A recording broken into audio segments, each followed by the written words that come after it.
I feel good, you look great, I like you, I can't wait. A first time, a first date, you're so fine, I'm so late. You sip wine. Tak sangka ini yang berlaku kepada bekas Perdana Menteri. Tuan-tuan dan puan yang amat dihormati, selamat datang ke channel Vels Lifestyle. Baru-baru ini kita dikejutkan dengan satu lagi keputusan duka cita untuk bekas Perdana Menteri. Ada yang kata Najib sedang dalam keadaan kritikal kerana beliau hari ini bukan memegang jawatan, bahkan beliau adalah seorang banduan. Ada yang kata Najib dah tak ada harapan lagi nak jadi Perdana Menteri lagi. Tak ada harapan untuk dibebaskan dalam masa terdekat ini. Akhirnya, saudara-saudara, tuan-tuan dan puan, Najib kecewa dengan keputusan hakim. Perkongsian melalui peguam Najib Razak. Dan akhirnya apa yang berlaku? Menurut ahli keluarga Najib Razak, jangan berhenti berharap, kata Yana Najib. Anak Najib Razak menzahirkan rasa tenang dan tabah selepas bekas Perdana Menteri itu perlu berdepan dengan perjalanan panjang di mahkamah berhubung skandal 1MDB. Menggunakan platform media sosial, Noriana Najwa Najib menghantar isyarat bahawa dia dan keluarganya akan tetap bersemangat. Sejurus sebelum itu, Najib yang menjadi Perdana Menteri kira-kira selama 9 tahun diarah oleh mahkamah untuk membela diri atas 25 pertuduhan berkaitan salah guna kuasa dan pengubahan wang haram. Turut dimuat naik di Insta Stories ialah kata-kata, "Semoga dipermudahkan urusan ayahanda esok. Hanya padanya kita berdoa dan berserah." Mengiringi hantaran tersebut ialah caption, "Kita akan melalui ini bersama-sama, sentiasa bersamamu." Di dalam perkongsian yang lain, tambah Ahmad Zaid Hamidi, UMNO juga berdoa agar pelaku sebenar di sebalik penyelewengan 1MDB dibawa ke muka pengadilan. Dan di dalam perkongsian artikel yang lain, ada berkata, berkaitan dengan keputusan mahkamah, permohonan maaf bekas Perdana Menteri Najib Razak dalam skandal 1MDB bukan dibuat supaya keputusan mahkamah memihak kepadanya, kata peguamnya Muhammad Syafiq Abdullah. Syafiq berkata ungkapan penyesalan tidak akan mempengaruhi pembelaan kerana ia bukan pengakuan bersalah.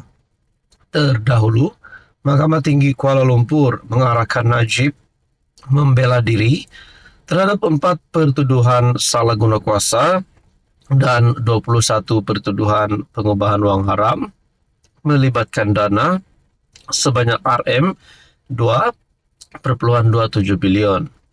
Mahkamah Tinggi KL memutuskan bahawa pihak pendakwaan berjaya mewujudkan kes prima facie terhadap Najib yang juga bekas Menteri Kewangan. Halo semua, salam sejahtera Malaysia, tuan-tuan dan puan-puan. Setelah Anwar Ibrahim dikecam teruk, diserang oleh kepimpinan-kepimpinan pembangkang, musuh politik Anwar Ibrahim. Apa yang dilakukan Anwar sebenarnya sehingga mereka ini mahu mengecam? Tak perlulah kita ambil contoh jauh-jauh. Berkaitan dengan belanjawan 2025 pun, ada suara-suara sumbang daripada kepimpinan pembangkang. Tapi, kena tahu bahawa Anwar Ibrahim sedang merangka ataupun sedang berusaha untuk memberikan yang terbaik. Tapi kenapa pula ada yang mengecam? Kalau mengecam kerana demi nasihat ataupun kebaikan, itu tidak masalah. Tapi kalau mengecam sebab hanya benci Anwar, nak Anwar tumbang, itu rasanya tidak relevan. Saudara-saudara, ini satu kemenangan baru Anwar Ibrahim. Mungkin ini menjadi rahasia kemenangan Anwar Ibrahim, membolehkan beliau untuk terus menjadi Perdana Menteri. Makna kata, mana-mana musuh politik Anwar Ibrahim, termasuk bekas Perdana Menteri sebelum ini, Muhyiddin Yassin dan Mahathir, pasti akan terkejut dengan pendedahan ini. Kos lawatan Anwar keluar lebih rendah ketimbang PM terdahulu. Kerajaan membelanjakan sejumlah RM13.7 juta bagi menampung kos 39 lawatan Perdana Menteri Anwar Ibrahim ke luar negara sejak dia mengambil alih kuasa pada November 2022 hingga Oktober tahun ini.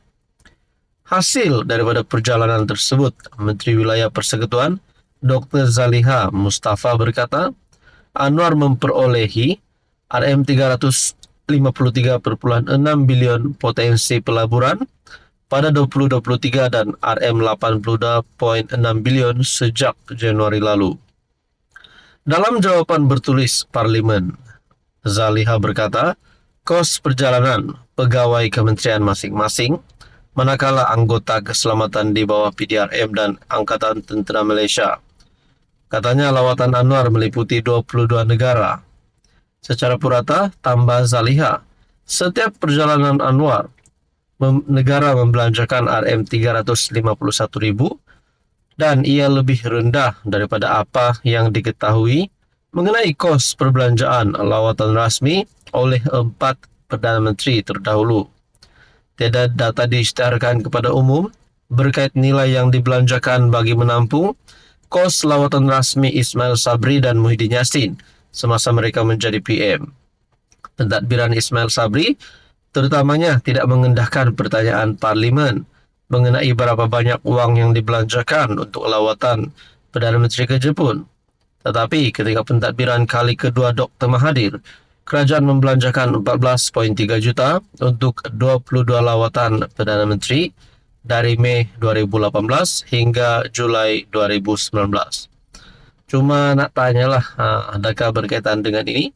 Ada penyelewengan yang berlaku di antara bekas Perdana Menteri sebelum ini berkaitan dengan penggunaan perbelanjaan wang negara untuk menampung lawatan PM ini.